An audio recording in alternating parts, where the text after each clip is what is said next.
अस्सलाम वालेकुम students, welcome back to channel mathematics by Lare Panjwani. आज हम स्टार्ट कर रहे हैं एक्सरसाइज 30.5 और इसके कंप्लीट होते ही हमारा चैप्टर अल्हम्दुलिल्लाह से कंप्लीट हो जाएगा। फिर हम न्यू चैप्टर पे मूव करेंगे। तो स्टार्ट करते हैं आज का लेक्चर एक्सरसाइज 30.5।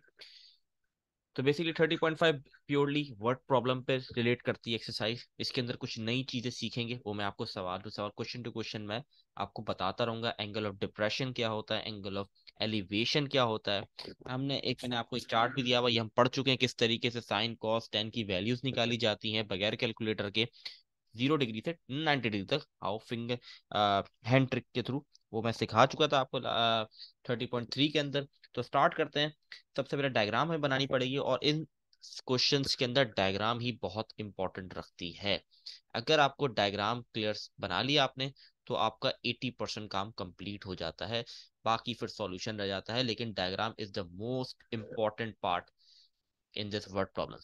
सबसे पहले सवाल पढ़ते हैं। From the top of the lighthouse 102 metre high. मतलब एक लाइट हाउस है जिसकी हाइट है 102 मीटर हाई, तो एक लाइट हाउस बना देते हैं। ठीक है, तो फॉर एग्जांपल एक ये लाइट हाउस है जिसकी हाइट है 102 metre. Measure of the angle of depression of a ship is 18 degree 30 second minute. अब एंगल ऑफ डिप्रेशन क्या होता है? एंगल ऑफ डिप्रेशन का मतलब ये होता है नीचे की तरफ देखना। फॉर एग्जांपल ये लाइट लाइट ये एक लाइट हाउस है, सही है, जिसकी हाइट 102 मीटर है। यहाँ पर कोई स्टैंड कर रहा है टॉप पे और वो नीचे की तरफ देख रहा है, तो वो कहलाता है एंगल ऑफ डिप्रेशन। लेकिन हॉरिजॉन्टली उसकी यहाँ पर बेसिकली बनेगा एंगल, और फिर हम इसको यूं लेके जाएंगे तो ये बेसिकली एंगल ऑफ डिप्रेशन। मतलब उसके स्ट्रेट, वो स्ट्रेट खड़ा है एक इंसान, ठीक है, और वो नीचे की तरफ देख रहा है, तो उसका एंगल किस तरीके से क्रिएट होगा? उसका एंगल इस तरीके से क्रिएट होगा। एक पर्सन है, ठीक है, मैं इसको समझाने की कोशिश कर रहा हूँ आप लोगों को। अगर कोई नीचे की तरफ देख रहा है तो इसका एंगल यूं इस तरीके से, क्योंकि हॉरिजॉन्टल साइड ये है और उसकी साइड जो है आई साइड वो नीचे की तरफ देख रही है, तो ये इस तरीके से एक एंगल क्रिएट कर देता है। ठीक है, तो ये इसको मैं ज्वाइन कर दूंगा। अब ये क्या कह रहा है? जो एंगल बन रहा है वो बन रहा है 18 डिग्री 30 मिनट। ठीक है, अब ये वाला एंगल जो है और ये वाला एंगल, ये ऑल्टरनेट एंगल है, ये दोनों बराबर होंगे, मतलब ये भी होगा 18 डिग्री 30 मिनट। ठीक है, पहले तो ये डायग्राम समझनी बड़ी इंपॉर्टेंट है आप लोग के लिए। ठीक है, तो ये था एंगल ऑफ डिप्रेशन। मैं एंगल डिप्रेशन फिर रिपीट कर देता हूं ताकि ये क्लियर हो जाए बिल्कुल। एंगल डिप्रेशन का मतलब है नीचे की तरफ देखना। फॉर एग्जाम्पल कि कोई इंसान टॉप ऑफ द क्लिफ पे खड़ा है कहीं पे, किसी बिल्डिंग के टॉप पे, वो नीचे की तरफ देख रहा है और बेसिकली उसका एंगल इस तरीके से, हॉरिजॉन्टल लाइन यहाँ है और उसकी आई साइड नीचे की तरफ देख रही है, तो यहाँ पर वो एंगल क्रिएट करता है। और ये वाला एंगल और ये वाला एंगल सेम होता है, ऑल्टरनेट एंगल, तो इसीलिए यहाँ पर देखें ये दोनों एंगल सेम हो गए। तो ये इस तरीके से डायग्राम बनाई जाती है एंगल ऑफ डिप्रेशन की। मुझे क्या क्या गिवन था? हाइट गिवन थी क्लिफ की 102 मीटर, और मुझे एंगल पता है, एंगल डिप्रेशन वो 18 डिग्री 30 मिनट है। How far is the ship from light house? Ship कितनी दूर है लाइट हाउस से? बेसिकली क्या कह रहा है? The measure of angle of depression of ship, मतलब कि एक इंसान एक top of the light house खड़ा हुआ है और वो शिप को देख रहा है, तो उसका एंगल बनना है 18 डिग्री 30 मिनट। तो वो कितनी दूर है? How far is the ship from light house? वो आपस में एक दूसरे से कितनी दूर है लाइट हाउस और शिप? तो बेसिकली समझे ये एक शिप है, क्योंकि मैंने आपको बताया कि नीचे की तरफ देख रहा है, तो फॉर एग्जाम्पल यहाँ पर शिप है, ठीक है, जिसको मैं क्रॉस कर रहा हूँ। ठीक है, और ये हमारा लाइट हाउस है जो 102 मीटर है। इन दोनों के दरमियान डिस्टेंस निकालना है। तो डायग्राम तो बन गई। अब बात है प्लॉटिंग के ऊपर में क्या क्या चीजें। ये कैपिटल ए हो गया, इसका मतलब इसका एंगल जो होगा वो, क्योंकि स्ट्रेट है, तो 90 डिग्री बनेगा, और ये होगा ए के साथ अल्फा। ये चीजें मैं पीछे बता चुका हूँ, फिर रिपीट। ये हमारे पास हो गया कैपिटल बी, तो ये हमारा हो गया बीटा, और ये कैपिटल सी, तो ये हो गया गामा। सॉरी, इस तरीके से गामा बनेगा, इसको इरेज कर दे। तो ये हमारे पास हो गया गामा, मतलब गामा की वैल्यू हो गई 18 डिग्री 30 मिनट। ठीक है, अब क्या है? ए के सामने वाली स्मॉल ए कहलाती है, बी के सामने स्मॉल बी, और सी के सामने स्मॉल सी। एक बात पहले भी बता चुका हूँ, ये शुरू में 30.3 के एक्सरसाइज के अंदर, 30.2 के अंदर मैं पढ़ी ये चीजें कि 90 डिग्री के सामने वाली साइड हाइपोटेन्यूज कहलाती है। ये चीज पहले ही बता चुका हूं, हमने ये डायग्राम बनाई थी इस तरह से। सही है, 90 डिग्री ये था। इसके सामने वाली साइड कहलाती है हाइपोटेन्यूस। ये हमारे पास बेस होती है, और ये हमारे पास ये वाली साइड वाली परपेंडिकुलर। और मैंने एक और इम्पोर्टेंट बात बताई थी कि हाइपोटेन्यूस हमेशा सेम रहता है कि 90 डिग्री के सामने वाली साइड, लेकिन परपेंडिकुलर और बेस चेंज होते रहते हैं, डिपेंड कि आपने कौन सा एंगल सेलेक्ट किया है। अगर आपने ये वाला एंगल सेलेक्ट किया है तो जो भी एंगल सेलेक्ट होता है उसके सामने वाली साइड परपेंडिकुलर होती है। तो ये परपेंडिकुलर हो जाएगी और ये बेस हो जाएगी, मतलब दोनों इंटरचेंज हो जाएंगे। इसी तरह अगर ये वाला एंगल सेलेक्ट हुआ है तो ये परपेंडिकुलर होगी और ये बेस ही रहेगा। ठीक है, ये कॉन्सेप्ट पीछे पढ़ाया गया है। अगर आपने प्रीवियस वीडियोस नहीं देखी हैं और आप ये फर्स्ट वीडियो देख रहे हैं तो आपको शायद बहुत सारी चीज समझ में नहीं आएंगी। तो जरूर ये पीछे का कॉन्सेप्ट लेके आएं, क्योंकि ये एक्सरसाइज और ये होल चैप्टर ऐसा है कि ये हर एक्सरसाइज एक दूसरे से लिंक कर रही है। अब इसके अंदर आपको एंगल भी गिवन है, ये हमने एंगल कन्वर्ट करना सीखा था 30.1 के अंदर। तो ये हर चीज एक दूसरे से लिंक कर रही है, इसीलिए ये बहुत इंपॉर्टेंट है। चले जी, हमने ये तो कर लिया, अब डेटा पे आते हैं। ठीक है, मुझे सी पता है 102। ठीक है, मुझे अल्फा पता है 90 डिग्री है। मुझे गामा पता है 18 degree 30 minute.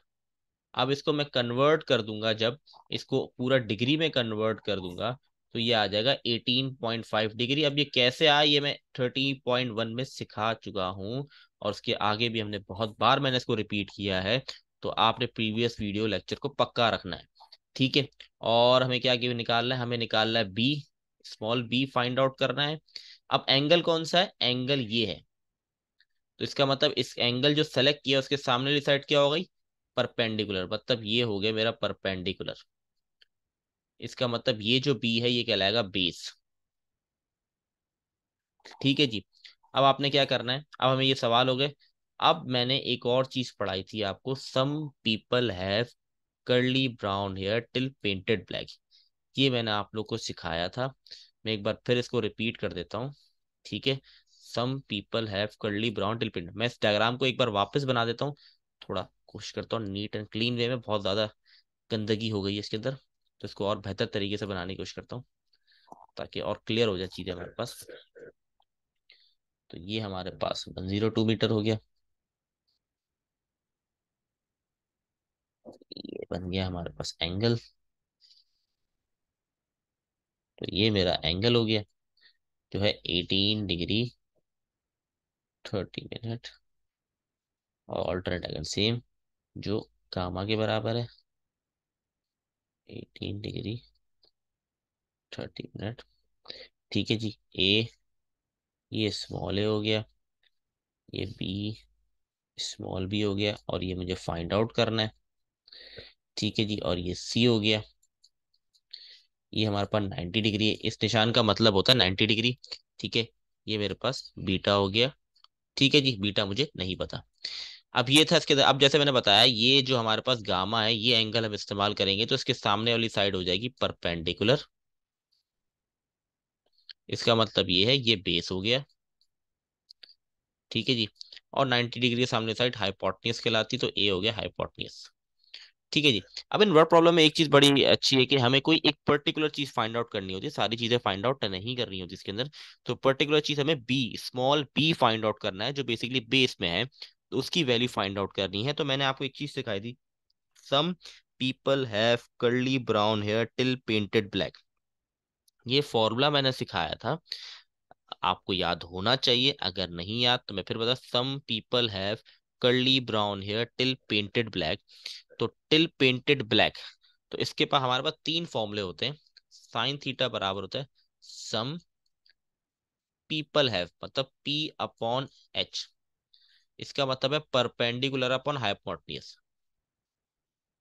Some people have curly, curly का मतलब कॉस थीटा, ब्राउन हेयर मतलब बी अपॉन एच। फिर हमारे पास आता है टेन, टिल का मतलब टेन थीटा, पेंटेड ब्लैक मतलब पी अपॉन बी। ये तीन फॉर्मूले का इसमें काम है इस पूरी एक्सरसाइज के अंदर। Sine theta perpendicular hypotenuse, cos theta base upon hypotenuse, tan theta perpendicular upon base. अब मुझे देखना है इसमें से कौन सा फॉर्मूला मैं लगा सकता हूँ ठीक है। अब एंगल मुझे पता है कि एंगल मेरा है 18 डिग्री 30 मिनट, ठीक है, जो 18.5 डिग्री बनता है। अब मुझे देखना है मुझे और क्या गिवन है, मुझे सी गिवन है। सी का मतलब यहाँ पर है हाइपोटनियस, सॉरी, सी का मतलब यहाँ पर है परपेंडिकुलर। यहाँ पर मैंने मेंशन किया है सी का मतलब है परपेंडिकुलर, और मुझे निकालना क्या है, बी। तो मुझे परपेंडिकुलर और बी ऐसा फॉर्मूला लगाना है जिसके अंदर परपेंडिकुलर भी हो और बी मतलब बेस भी हो। तो वो फॉर्मूला मेरे पास एक ही है, ये है, जिसके अंदर पी का मतलब परपेंडिकुलर और बी का मतलब बेस। तो मैं फॉर्मूला लगाऊंगा tan theta perpendicular upon base. Perpendicular को मैंने सी का स्मॉल सी और बेस को मैंने स्मॉल बी का है। अब मैं इसके अंदर वैल्यूज पुट करना शुरू करूंगा, सॉरी थीटा लगाना भूल गया यहाँ पे। अब थीटा की जगह सबसे पहले मैं एंगल रखूंगा जो है 18.5, ठीक है। सी की जगह 102 और बी अपनी जगह पे एज इट इज आ जाएगा। अब मुझे बी की वैल्यू निकालनी है तो बी वहां चले जाएगा और इसको मैं इधर ले आऊंगा, तो ये कुछ इस तरीके से बन जाएगा, B equal to 102 divided by 10 18.5। तो इसकी वैल्यू हमें कैलकुलेटर में पूरी सॉल्व करनी पड़ेगी, तो इसको कैलकुलेटर में सॉल्व करते हैं, देखते हैं क्या आंसर आता है। तो हम सबसे पहले लिखते हैं 18.5 जो है वो 0.33 आ रहा है। तो 102 डिवाइड बाय 0.33, तो आंसर हमारे पास आ रहा है यहाँ पर 309.09 मीटर, क्योंकि अगर आप सी देखें तो मीटर में गिवन है, इसीलिए जो बी का यूनिट होगा वो भी मीटर होगा। ये आपका आंसर हो गया, लेकिन आपने एक रिजल्ट की हेडिंग डाल के आपने प्रॉपर इंग्लिश वर्डिंग में भी लिखना है, क्योंकि उसने इंग्लिश में सवाल पूछा है। क्या पूछा है, how far is the ship from the lighthouse. तो आप लिखेंगे the ship is 309.09 metre far from the lighthouse. तो ये एट द एंड लिखना बहुत जरूरी है। मैं फिर रिपीट कर रहा हूँ, ये वर्डिंग जरूर लिखना है, क्योंकि उसने आपसे इंग्लिश में अगर आंसर सवाल किया है तो आपने इसको इंग्लिश में एट द एंड जवाब देना जरूरी है। तो ये हमारा आंसर हो गया, ठीक है। आगे मूव करते हैं नेक्स्ट क्वेश्चन के ऊपर। क्वेश्चन नंबर 2, आई होप ये क्लियर होगा, और क्वेश्चंस करेंगे तो और ज्यादा क्लियरिटी मिल जाएगी। नेक्स्ट क्वेश्चन पे मूव करते हैं। A ladder make an angle 60 with the ground। Ladder आपने देखा होगा, सीढ़ी चढ़ लेडर सीढ़ी चढ़ने के लिए, सही है जो। तो उसको किस तरीके से हम रखते हैं, एक वॉल है, ऑब्वियसली वॉल पे ही रखते हैं, तो उस पे हमने लेडर रख दी। तो वो जो लेडर है वो एक एंगल बना रहा है, जो बना रहा है 60 डिग्री का, ठीक है, with a ground reach a height of 6 metre. मतलब जो इसकी हाइट है वो 6 मीटर ऑन द वॉल, मतलब वॉल की जो हाइट है जहां पे लेडर रखा गया है। वॉल तो बहुत बड़ी होगी, ऑब्वियसली हो सकता है बहुत बड़ी वॉल हो, लेकिन लेटर जहां तक रखा गया है वहां तक जो वॉल की हाइट है वो 6 मीटर है। Find the length of ladder, मतलब मुझे ये चीज फाइंड आउट करनी है, क्योंकि ये लेदर है लेडर, ये लेडर को मैंने वॉल पे रखा, ठीक है, जो एंगल बना रहा है 60 डिग्री, और जहां पे लेडर रखा है वहां से लेके नीचे तक ग्राउंड की जो हाइट है वो है 6, मतलब वॉल की जो हाइट है वो 6 मीटर। अब कह रहा है जो लेडर का लेंथ बता दो, लेडर कितना बड़ा है। तो उसकी ए हमारा ये हो गया, मतलब अल्फा आपका हो गया 60 डिग्री, ये बी हो गया बीटा, और ये आपका सी हो गया जो 90 डिग्री है, इसको हम कहेंगे गामा, ठीक है। ये स्मॉल सी हो गया, मतलब स्मॉल सी निकालना है। ये ए हो गया, मतलब ए बराबर है 6 सेंटीमीटर के, और ये बी हो गया 90 डिग्री के सामने वाली साइड निकालनी, 90 डिग्री के सामने वाली साइड है हाइपोटेन्यूज, मतलब मुझे हाइपोटेन्यूज फाइंड आउट करना है। तो सबसे पहले डेटा बनाते हैं। हमारे पास अल्फा जो है वो 60 डिग्री है, ए मुझे गिवन है 6 सेंटीमीटर, और सी मुझे फाइंड आउट करना है, और इसी तरह गामा अगर ले तो वो 90 डिग्री है। हम यहाँ पर जो यूज करेंगे एंगल 60 वाला एंगल यूज करेंगे, ठीक है। सबसे पहले तीन फॉर्मूले वापस लिख देता हूँ। Some people have curly brown hair till painted black, ठीक है। अब देखिए मेरे पास क्या है, ए और सी है। ए का मतलब यहाँ पर क्या है, एंगल है 60 डिग्री जो मैं इस्तेमाल कर रहा हूँ, उसके सामने वाली साइड क्या हो जाएगी, परपेंडिकुलर, जो भी एंगल मैं इस्तेमाल करूंगा वो परपेंडिकुलर, मतलब ए बराबर है आपका परपेंडिकुलर के, और सी आपका हाइपोटेन्यूस है, क्योंकि 90 डिग्री के सामने वाली साइड हाइपोटेन्यूस कहलाती है, मतलब पी और एच होना चाहिए। तो पी और एच कहाँ पर है, साइन थीटा के साथ है, तो इसीलिए यहाँ पर फॉर्मूला लगेगा sine theta perpendicular upon H. Perpendicular को हमने ए कहा है, और ये सी हो गया। अब एंगल साइन 60, ए की जगह 6, सी एज इट इज, यहाँ भी वही सिस्टम होगा बिल्कुल, सी वहां चले जाएगा जो मुझे फाइंड, और साइन 60 नीचे आ जाएगा, तो सी बराबर हो जाएगा 6/sin 60। अच्छा, साइन 60 की वैल्यू हम निकाल सकते हैं, लास्ट जो वैल्यू थी वो 18.5 थी, इससे कैलकुलेटर के बगैर नहीं निकल सकती थी, लेकिन साइन 60 की वैल्यू हम फिंगर टिप पे निकाल सकते हैं, तो ये है √3/2। तो ये हो गया मेरे पास √3/2। इसको रेसिप्रोकल करूंगा तो बन जाएगा 6 × 2/√3। तो ये हो गया 12/√3। इसका आप कैलकुलेटर में आंसर निकालते हैं, देखते हैं वो क्या आता है।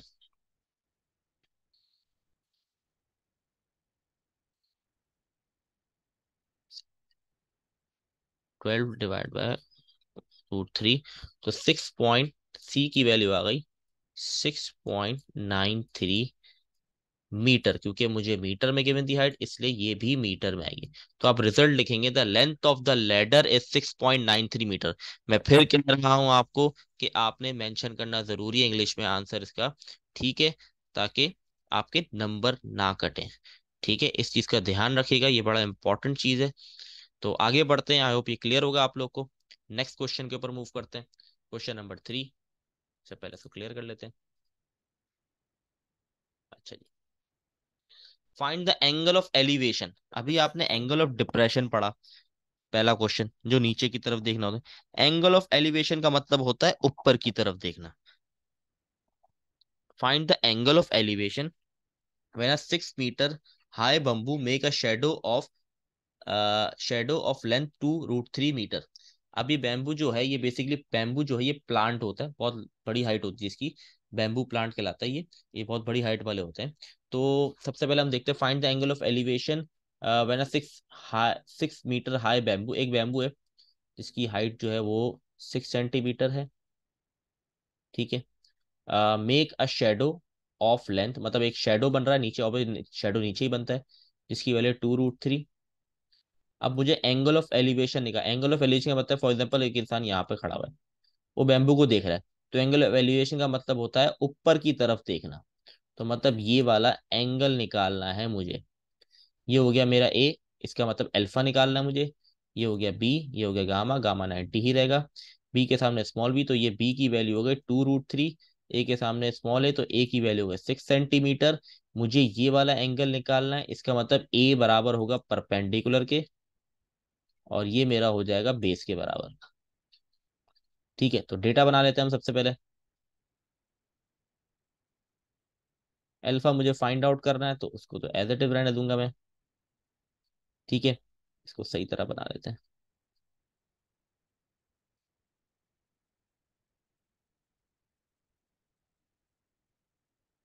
ठीक है, बी बराबर है मेरा 2√3 के, ए बराबर है 6 मीटर के। ठीक है, तो ये हमारे पास चीजें थी, सॉल्यूशन। हमारे पास एक फॉर्मूला है tan theta till painted black, मतलब परपेंडिकुलर और बेस दोनों इसके अंदर आते हैं, इसलिए फॉर्मूला लगाया। ठीक है, परपेंडिकुलर हमारा ए के बराबर है, बेस हमारा बी के बराबर है, तो टेन थीटा,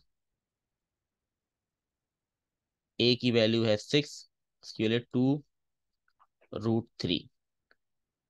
तो टेन थीटा हमारे पास, अगर इसको कैलकुलेटर में सॉल्व करेंगे तो हमारे पास आ जाएगा आंसर। इसका निकालते हैं आंसर कैलकुलेटर से।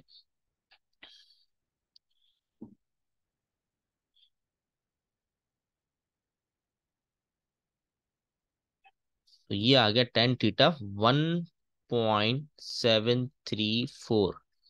अब हमें बेसिकली एंगल निकालना है, एंगल जो है बेसिकली थीटा होता है हमारे पास। तो यहाँ पर तो मेरे पास आया 1.73 टेन थीटा, अब मैं 10 को वहां ले जाऊंगा इक्वल टू की दूसरी साइड, तो ये बन जाएगा 10 इनवर्स। और 10 इनवर्स भी कैलकुलेटर से ही, साइंटिफिक कैलकुलेटर से ही फाइंड आउट होगा। तो अब मैं कैलकुलेटर से निकालूंगा 10 इनवर्स की वैल्यू 1.73। तो 10 इनवर्स 1.734, तो वैल्यू आ गई मेरे पास 60 डिग्री, मतलब थीटा आ गया मेरे पास 60 डिग्री। तो ये मेरे पास आंसर, डिग्री मतलब अल्फा कहेंगे इसको, क्योंकि अल्फा निकालना था तो हम इसको कहेंगे इक्वल टू अल्फा। ठीक है, डिग्री इक्वल टू अल्फा है। तो आप कहेंगे the angle of elevation is 60 degree. तो ये आपका थर्ड पार्ट भी डन हो गया। नेक्स्ट पार्ट पे मूव करते हैं। पार्ट नंबर 4 है वो। An angle of elevation of top of the cliff is 30। Angle of elevation का मतलब मैं बता चुका हूँ कि एंगल ऑफ एलिवेशन का मतलब होता है ऊपर की तरफ देखना। ठीक है, तो ये ऊपर की तरफ देख रहा है जिसका एंगल बन रहा है 30। ठीक है, ये क्या देते हैं, सही है। An angle of elevation of the top of the cliff, मतलब ये क्लिफ है, उसको देख रहा है तो एंगल बन रहा है 30 degree. Walking to 10 metre from the point toward the cliff. इसका मतलब क्या, इंपॉर्टेंट समझे। एक बंदा खड़ा हुआ है, वो टॉप ऑफ द क्लिफ देख रहा है, तो उसका एंगल बन रहा है 30 डिग्री। अब वो कह रहा है walking to 10 metre from the point toward the cliff, मतलब वो क्लिफ के आगे आ रहा है, मतलब जहां पे वो पहले खड़ा था और वो क्लिफ के टॉप को देख रहा था, तो 30 डिग्री एंगल बन रहा था। अब 210 मीटर आगे मूव करा वो, मतलब उसने मूव किया थोड़ा सा आगे। ठीक है, और जो अब एंगल ऑफ एलिवेशन बन रहा है वो डिफरेंट बन रहा है। वो क्या बन रहा है, अब एंगल ऑफ एलिवेशन बन रहा है 45 डिग्री। ठीक है, और उसने कितना मूव किया, उसने 210 टू 10 मीटर मूव किया।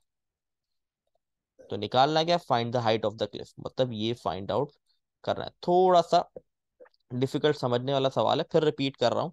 एक इंसान खड़ा हुआ है और टॉप ऑफ द क्लिफ देख रहा है, तो उसकी जो एंगल बन रहा है वो बन रहा है 30 डिग्री।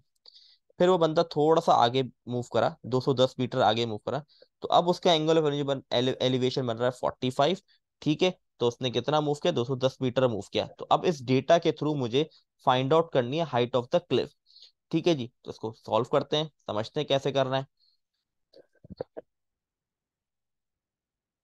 ये हो गया मेरे पास ए, इसको बी कह देते हैं, इसको सी, और इसको हम कह देते हैं डी।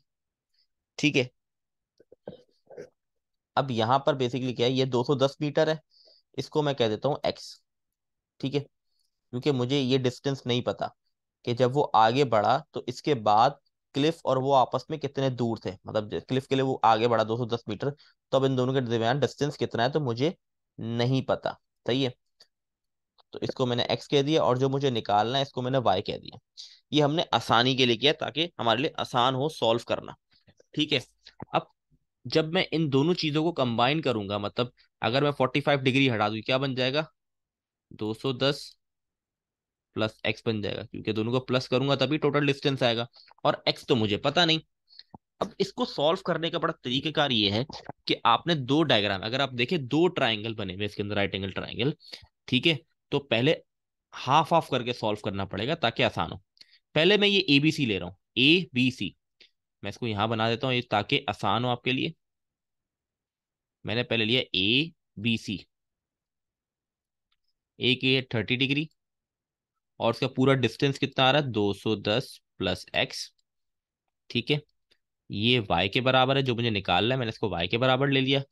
सही है, अब मैं इसको सॉल्व करता हूँ। सही है, एंगल के सामने वाला ये हो गया मेरा परपेंडिकुलर, मतलब a के बराबर, ये बेस हो गया। डेटा आप लोग आए हो बना लेंगे। ठीक है, मैं इसको डायरेक्ट जा रहा हूँ, तो टेन थीटा का फॉर्मूला अप्लाई कर रहा हूँ। तो टेन थीटा की जगह रखूंगा 30 डिग्री। फॉर्मूला होता है perpendicular upon base, perpendicular a के बराबर है तो a लिख दिया, और बेस जो है b के बराबर।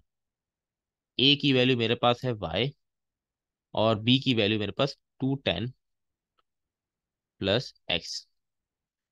1030 जो होता है अगर आप यहाँ पे देखें 1/√3 के बराबर है, तो यहाँ पे लिख दिया 1/√3 equal to y/210 plus x. Cross multiply कर देंगे, ये पूरी चीज वहां जाके 1 से मल्टीप्लाई हो जाए, √3 वहां जाके इससे मल्टीप्लाई, तो हो जाएगा 210 plus x equal to y √3। अब यहाँ पर सॉरी √3 है, मैंने गलती से x लिख दिया। अच्छा जी, अब यहाँ पर बेसिकली दो अननोन है, एक्स और वाई दोनों नहीं पता, तो ये मैं इसको कह दूंगा इक्वेशन नंबर 1। ये इक्वेशन कैसे बनाई? जब मैंने दो ट्राइंगल को एक ट्राइंगल में तोड़ा तो इक्वेशन नंबर बन गई। अब मैं दूसरी डायग्राम बनाऊंगा, अब मैं डीबीसी सॉल्व करूंगा। ये समझना बड़ा इंपॉर्टेंट है, सवाल बहुत आसान है, बस ये कॉन्सेप्ट समझना बड़ा। अब मैं सॉल्व कर रहा हूँ डी बी और सी। नीचे एक्स है, ये देखिए यहाँ पर एक्स है, और यहाँ पर वाई है जो मुझे पता नहीं, और एंगल इसका है 45। ठीक है जी। अब मैं सेकंड डायग्राम सॉल्व कर रहा हूँ, तो फिर 10 45 डिग्री, एंगल के सामने परपेंडिकुलर है, मतलब बाय हो गया, और नीचे वाला मेरा बेस हो गया, तो वो एक्स के बराबर है। ठीक है। 10 45 अगर आप देखें तो यहाँ 1 के बराबर होता है, तो यहाँ आ गया वाई 1 = y/x। तो वहां चले जाएगा मल्टीप्लाई में, तो x = y। इसका मतलब x बराबर है y के। ये मेरी बन गई इक्वेशन नंबर 2। आई होप आप लोग क्लियर होगा, लेकिन मैं एक बार फिर रिपीट कर देता हूँ इस सवाल को। सवाल मुश्किल नहीं है, ठीक है। सवाल के अंदर सिंपल था, एंगल ऑफ एलिवेशन एक बन रहा है टॉप ऑफ द क्लिफ, मतलब एक इंसान, फॉर एग्जांपल एक पर्सन है जो एंगल क्लिफ पे देख रहा है, उसका एंगल बन रहा है 30 डिग्री। फिर वो थोड़ा सा आगे गया, 210 मीटर उसने आगे टूवर्ड गया क्लिफ के, तो उसका एंगल बन रहा है 45। ठीक है। तो यहाँ पर आप देखें तो ये यहाँ से यहाँ तक ट्रेवल करा बंदा, तो इसका एंगल वो मतलब इसका डिस्टेंस हुआ 210। लेकिन हमें नहीं पता जहां वो बंदा अब खड़ा है, जहां पे एंगल उसका 45 बन रहा है, अब वो क्लिफ से कितना दूर है, इसलिए मैंने इसको एक्स ले लिया। और अगर मुझे इस पूरे का डिस्टेंस पता करना है तो 210 को प्लस करना पड़ेगा एक्स से, तो मुझे पूरा डिस्टेंस मिल जाएगा। और मुझे निकालना है कि हाइट क्या है क्लिफ की, उसको मैंने वाई का नाम दे दिया। ठीक है। अब मैंने दो हिस्सों में तोड़ा, पहले ए बी सी ले लिया, ये वाई के बराबर था, ये 210 प्लस एक्स के बराबर था, और ये 30 डिग्री। तो मेरे पास इक्वेशन बन गई 210 + x = y√3। फिर सेकंड मैंने क्या किया, सेकंड डायग्राम थी वो डीबीसी। ठीक है। इसमें 45 डिग्री था, एक्स था और वाई था। इसको सॉल्व किया तो एक्स बराबर आ गया वाई के। अब मैं लिखूंगा पुट इक्वेशन 2 in 1। सही है। पुट इक्वेशन 2 in 1, मतलब इक्वेशन 2 को 1 में पुट कर दो, मतलब x = y, मतलब x की जगह y पुट कर दो। तो जहां x है वहां आ गया y, तो ये आ गया y, गया y√3। y वहां जाके माइनस हो जाएगा, तो ये हो जाएगा y√3 - y। तो √3 - 1 करेंगे तो हमारे पास आएगा, क्या आता है देखते हैं। √3 - 1 क्या, तो आया 0.73। तो 210 = 0.73 y। अब ये 0.73 वहां जाके डिवाइड कर देंगे, 210 / 0.73। तो मेरे पास y की वैल्यू आ जाएगी 287.67 मीटर, क्योंकि मीटर में गिवन था। तो ये मेरा आ गया आंसर, क्योंकि मुझे निकालना ही y था। तो इसके साथ मैंने ये सवाल भी डन कर दिया।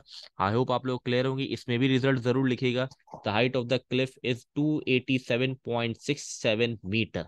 तो आगे बढ़ते हैं हम नेक्स्ट क्वेश्चन पे, और ये हमारा लास्ट क्वेश्चन है आज का, और इसी के साथ हमारा चैप्टर कंप्लीट हो जाएगा। An observer balloon is 4 to 80 metre above the ground, मतलब एक बलून है, ऑब्जर्वर ने बलून देखा जो 4 to 80 मीटर अबव है ग्राउंड से। सही है। 9613 metre away from the farm house, एक फार्म हाउस से वो इतना दूर है। ठीक है। अब इसको एक, पहले हम इसको डायग्राम पे बनाते हैं। फॉर एग्जाम्पल ये बलून है, सही है, वो जमीन से 4 to 80 मीटर अबव है, और वो दूर है, अवे है फार्म हाउस से। एक फार्म हाउस है, और उससे दूर है 9613 metre away from farm house. और find angle of elevation, elevation मतलब नीचे की तरफ, मतलब एक नीचे की तरफ। ठीक है।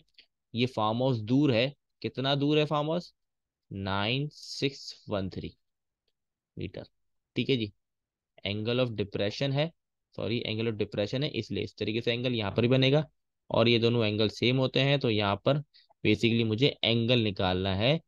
तो ये हो गया मेरा ए, मतलब अल्फा जो 90 डिग्री, यहाँ पे बी, बीटा पता नहीं, और ये हो गया सी, जिसको मैं कहूंगा गामा।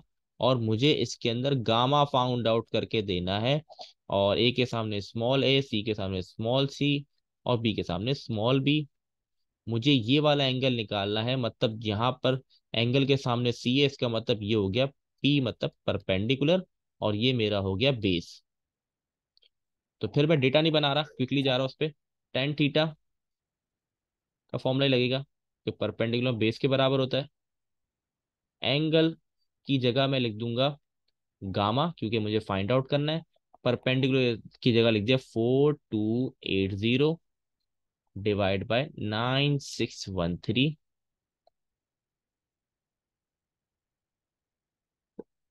इसकी जगह लिख दिया 9613। इसको डिवाइड करते देखते क्या वैल्यू आ रही है।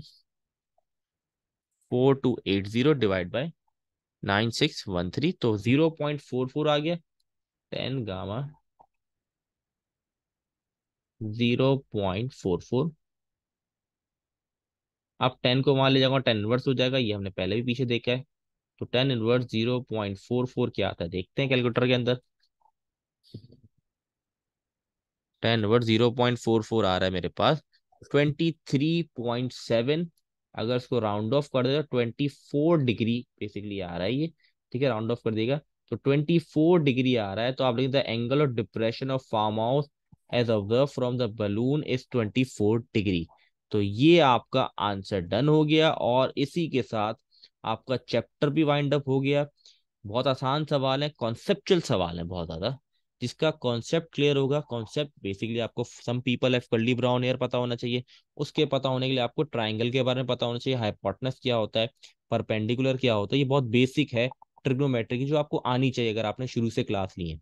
इसके बाद सिर्फ फॉर्मूले और वैल्यूज है जो कैलकुलेटर से भी निकल सकती हैं। और थोड़ा सा ब्रेन यूज करना है डायग्राम बनाने के लिए। अगर एक बार डायग्राम बन गई और डिप्रेशन और एंगल ऑफ एलिवेशन का फर्क समझ आ गया, तो आपके लिए सवाल बहुत आसान है। ज्यादा से ज्यादा प्रैक्टिस करें। इंशाल्लाह नेक्स्ट चैप्टर जो हमारा होगा वो हम स्टार्ट करेंगे चैप्टर नंबर 20। ठीक है, तब तक के लिए अल्लाह हाफिज।